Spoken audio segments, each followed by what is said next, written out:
नमस्कार। इस वीडियो में हम बात करेंगे स्वयं सहायता समूह बनाते समय समूह में क्या नियम कानून होने चाहिए, या बात करें तो समूह की नियमावली कैसी होनी चाहिए, उस पे आज डिटेल में बात करेंगे। आप लोग अगर नया समूह बनाने की सोच रहे हैं तो उसकी नियमावली कैसे लिखी जानी चाहिए वो आप लोग इस वीडियो से बिल्कुल परफेक्ट देख सकते हैं। अगर आपका स्वयं सहायता समूह राष्ट्रीय ग्रामीण आजीविका मिशन के अंतर्गत संचालित होना है तो उसके लिए तो ये नियमावली है। अलग से किसी एनजीओ किसी अन्य संस्था के द्वारा स्पॉन्सर्ड आपका समूह है तो आप अपने हिसाब से इस समूह में संशोधन कर सकते हैं, लेकिन जो बेसिक नियमावली होती है, जो बेसिक नियम कानून होते हैं, वो आपको लगभग यही मिलेंगे। इसलिए इस वीडियो को आपको ध्यान से देखना चाहिए। अगर आप लोग अभी हमारे चैनल से जुड़े नहीं हैं तो तत्काल सब्सक्राइब करके हमारे चैनल से जुड़ जाइए, ताकि समूह से संबंधित जितनी भी सूचना होगी आपको इसी चैनल के माध्यम से सबसे पहले मिलती रहेगी। आप देख सकते हैं यहाँ पे संलग्न 1 में जो समूह की नियमावली दी गई है, बाइलाज दिया गया है, उस पर बात करेंगे। जैसे आप लोग समूह का जो पत्रावली होती है समूह बनाने की वो तो भर लेते हैं, लेकिन समूह का रजिस्टर पे क्या लिखा होना चाहिए, उसकी नियमावली पूरी लिखित होनी चाहिए, मौखिक नहीं होनी चाहिए। लिखित के मामले में आप लोग पीछे छूट जाते हैं। तो अगर ये वीडियो आपने पूरी तरीके से देख लिया है तो आपको नियमावली जो है वो लिखित रूप में अपने पास रखने में कोई दिक्कत नहीं होगी। जैसे आप लोग समूह बनाने के समय पे जो प्रस्ताव लिखते हैं वो कैसे लिख सकते हैं, आप देख सकते हैं। ये प्रस्ताव ही है, आप इसको हूबहू कॉपी भी कर सकते हैं। अगर आपके समूह के लोग सारे लोग इस पे सहमत हैं तो, नहीं सहमत है तो अपने सुविधा अनुसार इसमें संशोधन कर सकते हैं, जो आपके स्पॉन्सर करने वाली संस्था द्वारा प्रमाणित किया जा सके या उसके नीतियों के अंतर्गत आ सके। ठीक है, जैसे देखिए आज दिनांक लिखा हुआ है तो आज दिनांक के आसपास जो जिस तारीख को आप समूह की बैठक कर रहे हैं वो तारीख लिखेंगे को स्वयं सहायता समूह, ये स्वयं सहायता समूह लिखा हुआ है, इसके पहले आप अपना समूह का नाम लिख दीजिए। अलग अलग लोगों के अलग अलग समूह के नाम होते हैं। ठीक है, जैसे आपके किसी के समूह का नाम संगम स्वयं सहायता समूह होता है, जागृति स्वयं सहायता समूह होता है, सहारा स्वयं सहायता समूह होता है। जैसे सहारा हो गया तो आप यहाँ पे सहारा लिखिए, स्वयं सहायता समूह यहाँ पे ऑलरेडी लिखा हुआ है। इस खाली स्थान पे आप अपने गांव का नाम भर दीजिए, यहाँ आप अपने पोस्ट ऑफिस का नाम भर दीजिए। ठीक है, और यहाँ पे आप अपने थाना का नाम भर दीजिए। खंड के आगे आप अपने विकास खंड का नाम लिखिए, जिला के आगे आप अपने जिले का नाम लिख लीजिए। ठीक है, ये जो कार्यवाही हम बता रहे हैं ये आपके स्वयं सहायता समूह की प्रथम बैठक या गठन के समय पे जो बैठक होती है उसके समय पे ये आपके कार्यवाही रजिस्टर पे लिखी होती है। ठीक है, इसके स्वयं सहायता समूह बनाने के लिए एक फॉर्म तो अलग से आता है, वो आप लोग अपने विकास खंड से प्राप्त कर सकते हैं। उसके बाद उसके अंतर्गत आप कार्रवाई कर सकते हैं, लेकिन ये जो कार्रवाई है ये आपके रजिस्टर पे लिखी होगी। ठीक है, उसमें आपको ये सब टोटल लिखना है। जिला आपने भर लिया, उसके आगे की चीजें देखिए हूबहू आप उतार सकते हैं अगर आपके समूह को लोग सहमत है तो। ठीक है, जिला की बैठक आयोजित की गई। बैठक में समूह के सभी सदस्यों ने अपने समूह का नाम, समूह का बैंक में बचत खाता खुलवाने हेतु चर्चा की। यानी आपका समूह बन गया है तो आपने समूह के जो सदस्य होंगे या पदाधिकारी होंगे उनके बीच चर्चा की, जिससे समूह अपने बचत की धनराशि को बैंक में जमा कर सके तथा जरूरत पड़ने पर निकाल सके, जिससे समूह में बैंक के साथ लेन देन की आदत का विकास हो सके। यानी उसके बाद समूह अपना चर्चा करेगा कि कहाँ पे हम समूह का खाता खुलवाएंगे जहां से लेन देन सुविधापूर्वक आसानी से हो सके। समूह के सभी सदस्यों ने सर्वसम्मति से निर्णय लिया कि उनके गांव के पास, जाहिर सी बात है कि आपका अगर स्वयं सहायता समूह बन रहा है तो आप चाहेंगे कि आपके सबसे करीब में कौन सा बैंक है वहीं खाता खुलवा लें, ताकि हमें लेन देन के लिए बहुत दूर जाना ना पड़े। तो आपके गांव के पास जो बैंक है उसका नाम लिखिए और शाखा का नाम लिखिए, यानी किस जगह पे है, किस गांव में है। ठीक है, शाखा ये है जिसमें समूह के बचत खाता खुलवाया जा सकता है, ये संभावना व्यक्त की गई है। समूह के सभी सदस्यों ने सर्वसम्मति से निर्णय लिया कि उसके समूह का बचत खाता, फिर यहाँ बैंक का नाम लिख दीजिए, बैंक शाखा, ठीक है, यहाँ पे बैंक शाखा का नाम लिख दीजिए, में खुलवाया जाए। ये आपके सर्वसम्मति से निर्णय की बात हो गई। सभी सदस्यों ने सर्वसम्मति से निर्णय लिया कि समूह के खाते के संचालन हेतु समूह के तीनों प्रतिनिधियों, लीडर या ऑफिस बेरर को नामित किया जाता है। समूह का खाता खोलने के बारे में आपने चर्चा कर ली। उसके बाद आप ये लिखेंगे कि उसके संचालन कौन करेगा। खाता तो खुल जाएगा, संचालन कौन करेगा ये भी आपको अपने रजिस्टर में लिखित रूप से, जो उपविधि होती है, गाइडलाइंस होती है, या आपके समूह के जो नियम कानून होते हैं उसमें लिखित में होने चाहिए कि कौन लोग आपके समूह के खाते का संचालन करेंगे।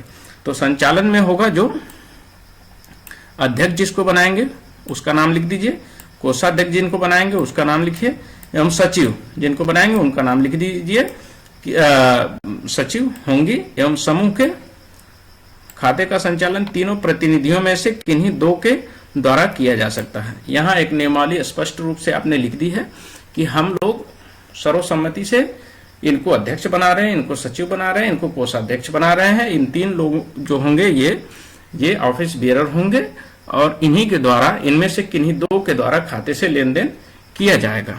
ठीक है। समूह द्वारा अगर समूह के प्रतिनिधियों में बदलाव किया जाएगा तो उसकी सूचना बैंक शाखा को उपलब्ध कराई जाएगी।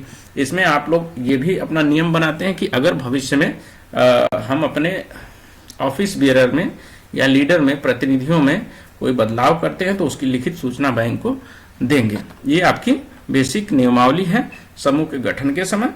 उसके आगे की नियमावली आप क्या लिख सकते हैं, ठीक है। जैसे आपने समूह का नाम जो लिखा, मान लीजिए संगम महिला स्वयं सहायता समूह आपके समूह का नाम है, तो यहाँ लिख दीजिए, यहाँ पे संगम महिला स्वयं सहायता समूह लिखा हुआ है। ठीक है। यहाँ अपने गांव का नाम लिख दीजिए। फिर से यहाँ समूह का नाम पूछा गया है तो यहाँ वही संगम महिला स्वयं सहायता समूह या जो भी आपके समूह का नाम है वो लिखिए। आपके समूह का पता इस कॉलम में लिख दीजिए। कार्य क्षेत्र, किस क्षेत्र में आप कार्य करने वाले हैं, जो सर्वसम्मति से निर्णय लिया गया हो वो आप इस लाइन में लिख दीजिए। समूह का उद्देश्य क्या होगा वो भी आप इसमें लिखिए। ठीक है, क्योंकि ये समूह के गठन के समय की नियमावली है। जो ये नियमावली बन जाएगी इसको सभी को मानना बाध्यकारी होगा, सभी के लिए, क्योंकि ये निर्णय सर्वसम्मति से लिया गया है। ठीक है। समूह का उद्देश्य समूह के जुड़े सभी सदस्य सामाजिक एवं आर्थिक विकास करना है। ठीक है, ये लिख लीजिए और इस वीडियो को आप लोग अन्य लोगों के पास भी शेयर कर दीजिए ताकि उनको भी इसके बारे में जानकारी हो सके। समूह के कार्य नंबर 5 पे आप देखिए, समूह के कार्य क्या है वो भी आपको पहले से डिस्क्राइब करना होगा कि क्या क्या हम समूह बना रहे हैं, तो कुछ तो उद्देश्य है कि ये चीज हम भविष्य में करेंगे। ठीक है, तो वो लिखित में होना चाहिए। बाद में कुछ चीजें जोड़ी या घटाई जाती है तो वो भी लिखित प्रस्ताव में होना चाहिए। बिना लिखित कुछ भी वैधानिक नहीं होगा, इसलिए सारी चीजें लिखी होनी चाहिए। समूह के कार्य में देखिए, समूह द्वारा निम्नलिखित कार्य किए जाएंगे, ये आप लिख सकते हैं। या इसके अलावा भी आपने सर्वसम्मति से कोई निर्णय लिया जो वैधानिक है तो आप उसको भी इसमें अपने हिसाब से लिख सकते हैं। नंबर 1, गरीब महिलाओं को संगठित करना समूह का कार्य है। नंबर 2, आर्थिक एवं सामाजिक समस्याओं के प्रति जागरूक करना। सदस्यों में स्वयं सहायता एवं आत्मविश्वास की भावना को जागरूक करना, ये आपके समूह का कार्य होगा। सदस्यों में नेतृत्व की क्षमता विकसित करना। नंबर 5 पे सामाजिक समस्याओं का समाधान करने में सहायता करना, यानी जो समूह होगा वो सामाजिक समस्याओं का समाधान निकालने के लिए भी सहायता करेगा। सदस्यों को आवश्यक कार्य करने के लिए प्रोत्साहित करना, जो आवश्यक कार्य होंगे उसके लिए आप प्रोत्साहित करेंगे समूह के सदस्यों को। स्थानीय संसाधनों को चिन्हित करना, आपके पास क्या क्या स्थानीय संसाधन है उसको चिन्हित करेंगे, ये भी आपने लिखा हुआ है। सदस्यों में बचत की आदत को विकसित करना, ये भी एक कार्य में आप डाल सकते हैं कि उनके पास अपनी बचत की आदत हो। ठीक है, बचत से यहाँ संबंध होता है, यानी आर्थिक बचत वो कैसे कर सकते हैं ताकि भविष्य में उनको आर्थिक सहायता कहीं और से न लेनी पड़े, वो अपनी बचत से ही अपना काम चला ले। नंबर 9 पे सदस्यों को सूक्ष्म वित्तीय ऋण की सहायता प्रदान करना, यह भी समूह का कार्य में आप लिख दीजिए। जो भी आपने समूह की नियमावली बनाई होगी वही भविष्य में आपके लिए काम आएगी। ठीक है, सरकारी कार्यक्रमों के बारे में समझ विकसित करना। नंबर 10। नंबर 11, समूह के सदस्यों को स्वास्थ्य, पोषण, बालिका शिक्षा इत्यादि मुद्दों पर जागृत करना, ये आपके समूह के कार्य हो गए। ठीक है, नंबर 6 पे यहाँ नियमावली में आप लिख सकते हैं समूह की सदस्यता। ठीक है, सदस्यता आपके समूह की किसको दी जा सकती है और किन परिस्थितियों में दी जा सकती है, ये भी आप अपने गाइडलाइंस में, उपविधि में, नियमावली में लिख सकते हैं। और ये चीजें लिखित में होंगी तभी आपका समूह आगे जाके वैधानिक रूप से कहीं हर चीजों में सक्षम होगा। ठीक है, नंबर 1, समूह की सदस्यता किसको दी जा सकती है या कौन आपके समूह का सदस्य बन सकता है। उसमें क्या आपने लिखा है, समूह का सदस्य एक परिवार से एक महिला ही होगी। यानी आपके समूह जो बन रहे हैं उसमें किसी एक परिवार की एक ही महिला होगी। ठीक है, ये कंडीशन इस समूह की नियमावली में दी गई है। समूह की सदस्यता 10 से 20 महिलाओं तक सीमित होगी। यानी कि समूह जो बन रहा है उसमें 10 से कम लोग नहीं रहेंगे, 20 से ज्यादा लोग नहीं रहेंगे। इन 10 से 20 के बीच में कुछ भी संख्या हो सकती है। सभी सदस्य सामाजिक एवं आर्थिक तौर पर पिछड़े होंगे। सामाजिक और आर्थिक रूप से मजबूत लोग इस समूह के सदस्य नहीं होंगे। जो सामाजिक और आर्थिक रूप से पिछड़े होंगे वही समूह के सदस्य बन पाएंगे। समूह के सभी सदस्य एक ही गांव के निवासी होंगे।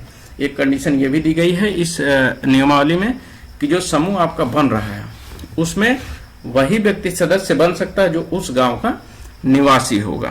नंबर 5 पे अन्य महिलाएं जो समूह की सदस्यता लेना चाहती हैं उन्हें समूह के आम सहमति के आधार पर जोड़ा जाएगा।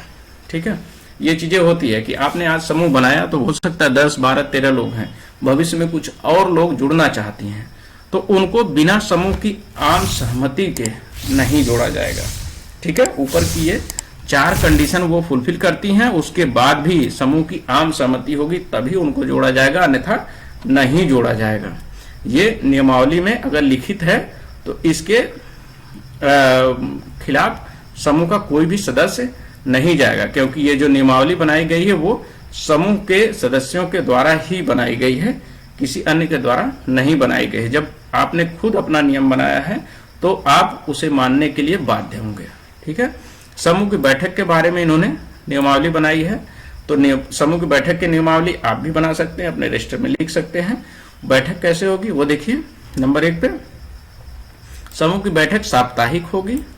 बैठक का दिन और समय सर्वसम्मति से तय किया जाएगा। ठीक है, आपके समूह की बैठक कैसे होगी ये आपकी समूह के गठन के समय लिख दिया गया है कि ये होगा कि साप्ताहिक बैठक होगी और बैठक का समय और दिन सर्वसम्मति से तय किया जाएगा।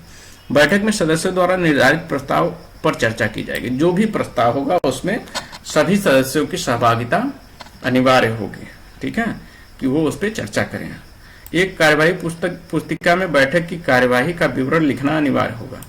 जो भी आप लोग बैठक करेंगे उस बैठक को कार्यवाही पुस्तिका में लिखना अनिवार्य होगा। ये आपके समूह की उपविधि नियमावली में लिखित है पहले से। ठीक है, बैठक में कोई भी नियम या प्रस्ताव बहुमत के आधार पर पारित किया जाएगा। कोई भी नियम समूह बनाता है या कोई भी प्रस्ताव आता है तो समूह उसे बहुमत से ही पास करेगा। ऐसा नहीं कि 10 लोग हैं तो 2 लोग जो कहेंगे वो होगा, नहीं, जो बहुमत में आएगा। ठीक है, यानी 5 से ज्यादा 6 लोग 7 लोग जो कहेंगे वो मान्य होगा।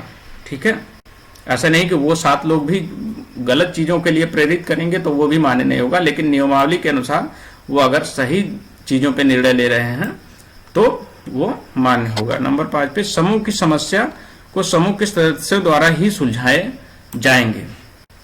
समूह जो है वो आपका एक परिवार है, इसलिए उसमें जो भी समस्या होगी वो आप समूह के सभी सदस्यों के साथ बैठ के आपस में ही सुलझाएंगे। ये भी इसकी नियमावली में लिखा गया है। नंबर 6, बैठक में बिना सूचना के आधार पर अनुपस्थित रहने पर दंड कितना लगेगा, ठीक है, वो भी आप लोग तय करेंगे। इस खाली स्थान पे आप लिख दीजिए 2 रुपए, 4 रुपए, 5 रुपए के अनुपस्थित हैं तो आपसे दंड इतना लिया जाएगा और सब लोग इसमें सहमत हैं। और देर से आने पर कितना जुर्माना लगेगा वो भी आप लिख लीजिए, ताकि भविष्य में किसी को दिक्कत नहीं हो कि नहीं हम देर से आए तो हमारे लिए जुर्माना लगा दिएगा। नहीं, लिखित होगा तो किसी को आपत्ति नहीं होगी, वो जान जाएगा कि हाँ भाई देर से आए हैं तो हमें इतना जुर्माना देना पड़ेगा, क्योंकि इस पे हमने सहमति पहले से दी है।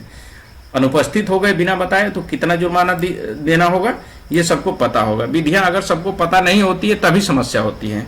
पहले दिन से अगर समूह के नियम सबको पता होंगे तो समूह में समस्या कभी नहीं आने वाली है। तो ये चीजें आप लोगों को पहले से पता होनी चाहिए, या पता नहीं है तो आप अपने समूह के सभी सदस्यों को ये चीजें बता के रखिए। ठीक है। नंबर 7, बैठक में लगातार 4 बैठकों में अनुपस्थिति से किसी भी सदस्य की सदस्यता समाप्त की जा सकती है। ठीक है। इसके बाद अगला नियम खुद समूह ने ये बनाया हुआ है कि कोई समूह का सदस्य अगर लगातार 4 बैठकों में अनुपस्थित रहता है बिना कारण बताए, ठीक है, तो उसकी सदस्यता समाप्त कर दी जाएगी। अगर ये पहले से सबको पता होगा तो वो ऐसा बिल्कुल नहीं करेंगे कि 4 बैठकों में लगातार अनुपस्थित रहें। ठीक है। नियम कंफर्म नहीं होंगे, पता नहीं होंगे तो न चाहते हुए भी लोग इसका उल्लंघन करते हैं। इसलिए नियम कानून का होना बहुत जरूरी है, तभी आपका समूह बहुत मैच्योरिटी के साथ, बहुत जिम्मेदारी के साथ आगे बढ़ सकता है। ठीक है। तो ये नियम अगर आपने अभी भी नहीं लिखा है तो सर्वसम्मति से आप लोग बैठ के निर्णय लेके अपने समूह की नियमावली तैयार कर लीजिए, ताकि किसी को कोई समस्या ना हो और समूह आपका सबसे बढ़िया चल सके। बचत के बारे में क्या नियम होंगे वो देखिए, ये भी आप लोग तय कर सकते हैं।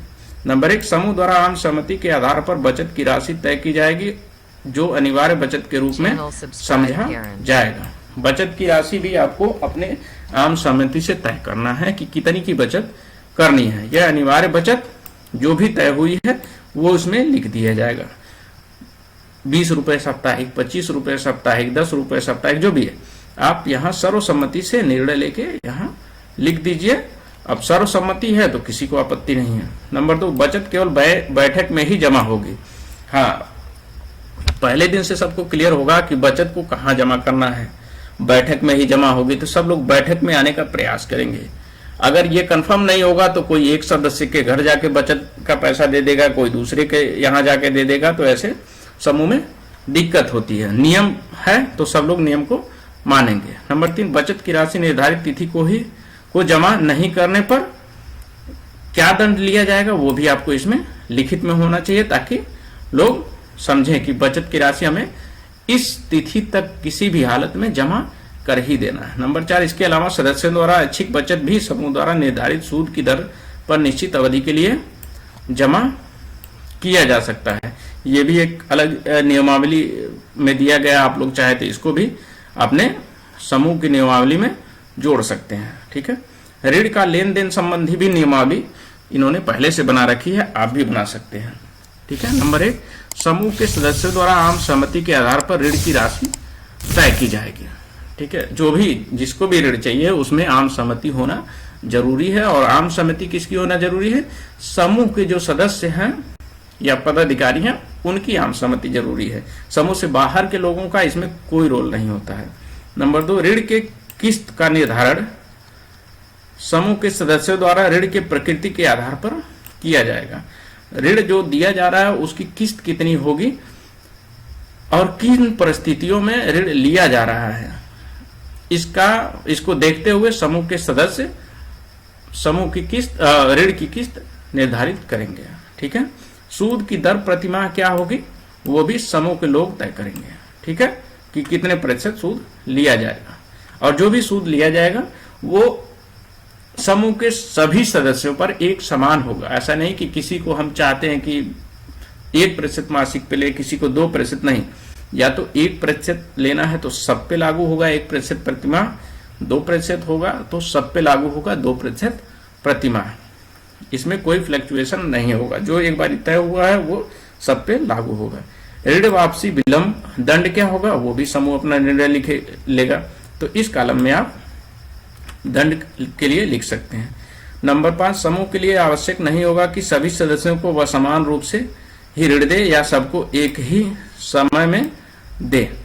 ये भी चीजें पहले से लिखित होगी तो कोई विरोध नहीं करेगा कि उनको क्यों मिला, हमें क्यों नहीं मिला, क्योंकि इसमें पहले से आपने सबकी सहमति से लिख दिया है कि ये जरूरी नहीं कि सबको एक साथ ऋण दे या सबको एक समान ऋण दे। किसी की जरूरत होगी 5,000 रुपए की तो 5,000 लेगा, किसी को 10,000 की जरूरत होगी तो 10,000 रुपए लेगा। जबरदस्ती जिसको 5,000 रुपए की जरूरत उसको 10,000 क्यों दे? तो इसलिए ये लिखना जरूरी है। ठीक है। समूह उपलब्ध कोष के आलोक में सदस्य की जरूरत के आधार पर ऋण वितरण की प्राथमिकता तय करेगा। ठीक है। अब ये भी है कि सब लोगों ने डिमांड तो लगा दी कि हमें 5,000 रुपए चाहिए, 3 लोगों ने मान लीजिए लगा दी कि 5,000 रुपए चाहिए, समूह के खाते में मात्र 10,000 रुपए है, 3 लोगों ने किया तो 15,000 की जरूरत है। तो समूह आपसी सहमति से पहले यह तय करेगा कि 3 लोगों में किसको बहुत ज्यादा जरूरत है। बहुत ज्यादा जरूरत का मतलब यह है कि हो सकता है किसी को 5,000 रुपए इमरजेंसी में चाहिए, या कोई सदस्य उनके घर का बीमार है, या कोई एक्सीडेंटल केस है, तो उनको तो नहीं रोक सकते, तो उनको पहले देंगे। कोई ये कह रहा है कि नहीं हमें 5,000 रुपए चाहिए कि हम कोई छोटा मोटा कारोबार सब्जी का कार्य करना चाहते हैं, तो उसके लिए 1-2 दिन रुका जा सकता है।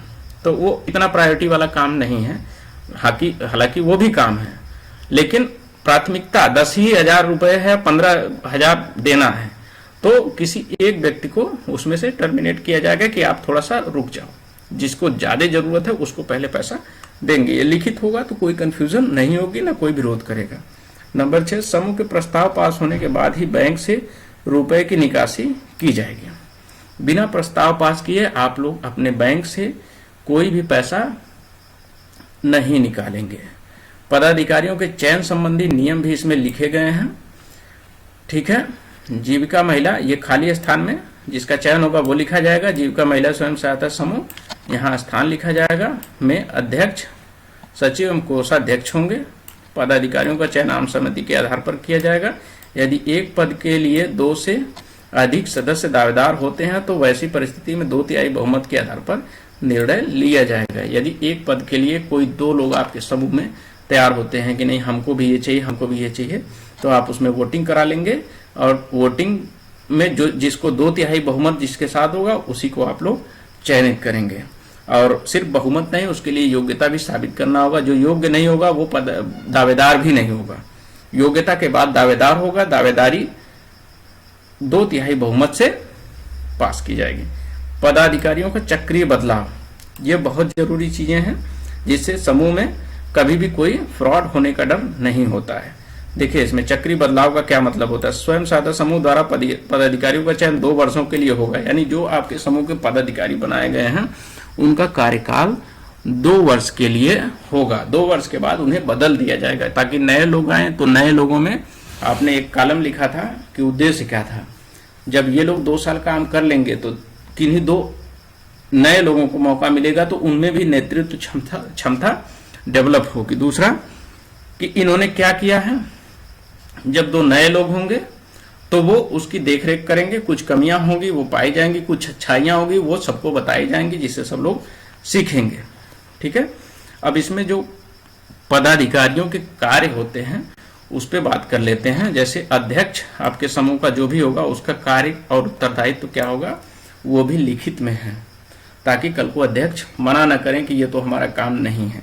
लिखित में होगा तभी उनको अध्यक्ष पद की जिम्मेदारी दी जाएगी, और वो उसके मानने के लिए सहमत हैं तभी उनको वो पद दिया जाएगा। नंबर 1, बैठक बुलाना एवं बैठक की अध्यक्षता करना। समूह की जो भी बैठक होगी उसकी वो बैठक अध्यक्ष के द्वारा बुलाई जाएगी, और उसकी अध्यक्षता भी अध्यक्ष करेगा। सभी सदस्यों के प्रति समान दृष्टिकोण रखना। समूह का अध्यक्ष जो होता है वो समझिए कि समूह आपका एक परिवार है और अध्यक्ष उसका एक मुखिया है, तो वो अपने समूह के सदस्यों में किसी भी तरीके का कोई भेदभाव नहीं करेगा, सबको एक समान दृष्टिकोण से अपने परिवार का हिस्सा मान के चलेगा। नंबर 3, बैठक में सदस्यों द्वारा लाए गए प्रस्ताव का रखना एवं चर्चा करना। समूह के सदस्यों ने क्या प्रस्ताव रखा है वो प्रस्ताव अध्यक्ष द्वारा सबके समक्ष रखा जाएगा, उस पर चर्चा के लिए सबको आमंत्रित किया जाएगा। निर्णय न होने की स्थिति में निर्णायक मत देकर प्रस्ताव पारित करना। मान लीजिए किसी समूह में 10 लोग हैं, ठीक है। 10 लोगों में से 10 में सचिव, कोषाध्यक्ष और 8 सदस्य हैं। 10 लोग, अध्यक्ष को लोग 11 हो गए। तो अगर अध्यक्ष को छोड़ के अध्यक्ष के पास, इस चौथे पॉइंट का मतलब वीटो पावर वाली बात हो गई कि 10 में से 5 लोगों ने कहा कि नहीं इनको इतना पैसा देना चाहिए, 5 लोगों ने कहा नहीं देना चाहिए, तो उस कंडीशन में जो 11वां व्यक्ति है अध्यक्ष, वो अपना मत देगा कि किसको देना चाहिए। जिस तरफ हो जाएगा उधर 6 लोग हो जाएंगे, तो वो पास हो जाएगा प्रस्ताव। ठीक है। 5 पे सदस्यों की उपस्थिति एवं बचत पर चर्चा करना। ये अध्यक्ष का कार्य होता है। नियम के पालन पर चर्चा करना। जो नियम बनाए गए हैं उसका पालन करवाने की जिम्मेदारी भी अध्यक्ष की होती है कि वो जो नियम बनाए गए सबकी सहमति से उसका पालन किया जा रहा है कि नहीं किया जा रहा है। नहीं किया जा रहा है तो कैसे किया जाएगा, इस पे भी विचार करना अध्यक्ष का काम होता है। आपसी झगड़ों एवं अन्य मामलों में के संबंध में आम सहमति के आधार पर निर्णय लेना। ठीक है। अध्यक्ष अगर अध्यक्षता कर रहा है तो उसमें आपसी झगड़े जो होते हैं समूह में उसका भी निराकरण करना अध्यक्ष का काम होता है। वो होता है आपसी सहमति से। नंबर 8 बैंक खाता का संचालन करना। बैंक खाते का संचालन की भी जिम्मेदारी अध्यक्ष की होती है। हालांकि अध्यक्ष, सचिव, कोषाध्यक्ष तीनों लोग उसमें पदाधिकारी होते हैं, लेकिन उसकी पूरी देखरेख संचालन सही से हो रहा है कि नहीं हो रहा, एक मिलीजुली भूमिका अध्यक्ष की उसमें होती है। नंबर 13 सचिव के कार्य एवं उत्तरदायित्व। अध्यक्ष का हमने समझ लिया, अब सचिव की बात आ गई। तो सचिव का कार्य क्या है, उत्तरदायित्व क्या है? समूह के नियम के पालन पर जोर देना। जो समूह का नियम बनाया गया है उसका कड़ाई से पालन कराना सचिव की जिम्मेदारी होती है। नंबर 2 समूह के खाता बही की देखरेख करना। खाता बही जो समूह का है उसका समय पे लेखा जोखा रखा जा रहा है कि नहीं रखा जा रहा है, ये भी सचिव का काम होगा निगरानी करने का। नंबर 3 बैठक की कार्यवाही को बैठक बही में लिखना और लिखवाना। ठीक है। जो भी कार्यवाही हो रही है बैठक की या जो भी समूह के रजिस्टर बने हुए हैं उसमें कार्यवाही लिखी जा रही कि नहीं लिखी जा रही है, वो लिखना और लिखवाना दोनों सचिव के कार्य में शामिल है। कि अगर समूह के सदस्य कोई सक्षम है तो उनके द्वारा लिखवाना है, या कोई भी सक्षम नहीं तो सचिव के द्वारा लिखा जाएगा। नंबर 4 समूह के नियम प्रस्ताव को क्रियान्वित करना। यह भी सचिव का काम होता है। बैंक खाता का संचालन करना, ये 8 नंबर पॉइंट अध्यक्ष के लिए भी बैंक खाता का संचालन करना।